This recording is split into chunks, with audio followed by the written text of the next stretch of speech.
2026ஆம் ஆண்டு சுற்றுலா ஆண்டை வரவேற்கும் வகையில் பல்வேறு ஊக்குவிப்பு மற்றும் முன்முயற்சி நடவடிக்கைகளை போக்குவரத்து அமைச்சு மேற்கொண்டு வருவதாக போக்குவரத்து அமைச்சர் ஆண்டனி லாக் தெரிவித்துள்ளார்.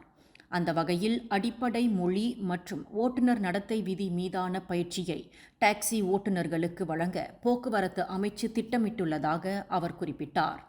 டாக்ஸி தொழில்துறை என்பது வெறும் போக்குவரத்து துறை மட்டுமல்ல, மாறாக அது பொது சேவையின் இதய துடிப்பாகும். மலேசியாவை பற்றி சுற்றுப்பயணிகளிடம் நல்லெண்ணத்தை விதைக்கும் முதல் குட்டி தூதுவர்கள் டாக்ஸி ஓட்டுநர்கள் ஆவர். எனவே டாக்ஸியோட்டிகளின் நலனை பேணுவதில் அரசு உரிய நடவடிக்கை எடுத்து வருகிறது. அதில் முக்கியமானது டாக்ஸி ஓட்டுநர்களின் நலன்களை பாதுகாப்பதற்காக சொக்சோவின் ஊக்குவிப்பு தொகையை 10 விழுக்காட்டிலிருந்து 30 விழுக்காட்டிற்கு அரசாங்கம் உயர்த்தியிருப்பதாக ஆண்டனி லாக் சுட்டிக்காட்டினார்.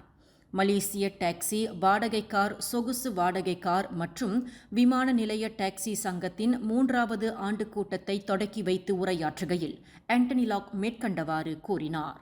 மேலும் செய்திகளை தெரிந்து கொள்ள கீழே இருக்கும் பெல் பட்டனை அழுத்துங்கள். உங்கள் மகிழ்ச்சியை வெளிப்படுத்த லைக் மற்றும் ஷேர் செய்யுங்கள்.